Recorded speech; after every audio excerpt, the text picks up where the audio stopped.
He's a deep, dark son of a bitch, sorry to tell you. ইসরায়েলের প্রধানমন্ত্রী Benjamin Netanyahu ছিলেন Donald ট্রাম্পের এক মহান বন্ধু। কখনো কখনো মতপার্থক্য হলেও ফাটল ধরেনি দুই নেতার সম্পর্কে। সম্প্রতি নেতানিয়াহুকে কালো কুকুরছানা ও যুদ্ধবাজ বলে গালি দেয়া এক ভিডিও নিজস্ব সামাজিক মাধ্যম ট্রুথ সোশ্যালে শেয়ার করেছেন ট্রাম্প।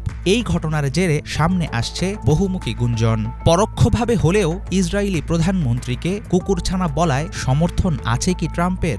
নতুন মেয়াদে ক্ষমতায় গেলে আমেরিকার গুডবুক থেকে কি বাদ পড়বে ইসরায়েল, নাকি নিজের উপর বিশ্বের মনোযোগ ধরে রাখতেই তিনি নিচ্ছেন সস্তা কৌশলের আশ্রয়? গত ৮ জানুয়ারি ট্রুথ সোশ্যালে নিজের অফিসিয়াল অ্যাকাউন্টে একটি ভিডিও প্রকাশ করেন মার্কিন যুক্তরাষ্ট্রের নির্বাচিত প্রেসিডেন্ট ডোনাল্ড ট্রাম্প। সেখানে দেখা যায় ইসরায়েলি প্রধানমন্ত্রী বেনয়ামিন নেতানিয়াহুকে কুচকুচে কালো কুকুরছানা বলে গালি দিয়েছেন ব্রিটিশ অর্থনীতিবিদ জেফ্রি স্যাক্স। মার্কিন পররাষ্ট্রনীতি প্রভাবিত করা ও মধ্যপ্রাচ্যকে গন্তব্যহীন একটি যুদ্ধের দিকে ঠেলে দেওয়ার ব্যাপারে ইহুদি নেতাকে দায়ী করেন জেফ্রি। পুরনো মিত্রের সমালোচনার ভিডিও কোনো ক্যাপশন ব্যতীত কেন শেয়ার করেছেন ট্রাম্প এবং এর মাধ্যমে আসলে কি ইঙ্গিত দিচ্ছেন তিনি, সেসব নিয়ে চলছে আলোচনা। দ্বিতীয় মেয়াদে মার্কিন প্রেসিডেন্ট নির্বাচিত হওয়ার পর ডোনাল্ড ট্রাম্পকে প্রথম দিকেই শুভেচ্ছা জানিয়েছিলেন ইসরায়েলের প্রধানমন্ত্রী বেনয়ামিন নেতানিয়াহু। এর আগে ট্রাম্পকে হোয়াইট হাউসে ইসরায়েলের সর্বোত্তম বন্ধু বলে আখ্যা দিয়েছিলেন তিনি। অন্যদিকে ২০১৯ সালে ইসরায়েলের প্রধানমন্ত্রী পদে জয়ী হলে নেতানিয়াহুকে অভিনন্দন জানিয়ে ট্রাম্প বলেছিলেন নেতানিয়াহু একজন মহান মিত্র ও বন্ধু। এত দহরম মহরমের পরেও হঠাৎ সামনে আসলো দুইজনের গভীর সম্পর্কে ফাটল ধরার আশঙ্কা। ২০২৪ সালের মার্চে গাজায় যুদ্ধবিরতি নিয়ে জাতিসংঘের একটি প্রস্তাবে ভোটদানে বিরত থাকে মার্কিন যুক্তরাষ্ট্র।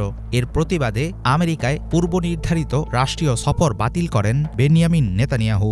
প্রথম মেয়াদে ক্ষমতায় থাকাকালে ইরানের সঙ্গে পারমাণবিক চুক্তি বাতিল করার বিষয়টি ছিল ইসরায়েলিদের কাছে ট্রাম্পের জনপ্রিয়তার অন্যতম কারণ।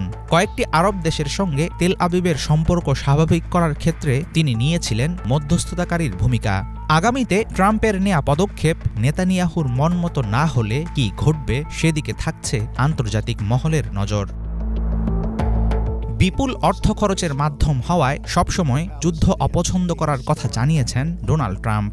আপাদমস্তক ব্যবসায়ী এই নেতা ইসরায়েলকে দিয়েছেন গাজা যুদ্ধ বন্ধের তাগিদ। দখলকৃত পশ্চিম তীরে ইসরায়েলি বসতি স্থাপনের ব্যাপারেও তার রয়েছে আপত্তি। অর্থনৈতিক ও সামরিক সহায়তা বন্ধের হুমকি দিয়ে নেতানিয়াহুকে যে কোনো সিদ্ধান্ত নিতে বাধ্য করার সক্ষমতা ট্রাম্পের রয়েছে বলে মনে করেন অনেক বিশ্লেষক। তাদের ধারণা নতুন মার্কিন প্রেসিডেন্টের আমলে শীঘ্রই থামবে গাজার চলমান যুদ্ধ। তবে ডোনাল্ড ট্রাম্পের অনিশ্চয়তাপূর্ণ ব্যক্তিত্ব, সন্দেহপ্রবণ দৃষ্টিভঙ্গি ও পাগলাটে স্বভাবের কারণে ঠিক করে বলার উপায় নেই শেষ পর্যন্ত কি আছে গোটা মধ্যপ্রাচ্যের ভাগ্যে। হাফিজুল ইসলাম, বাংলা ভিশন।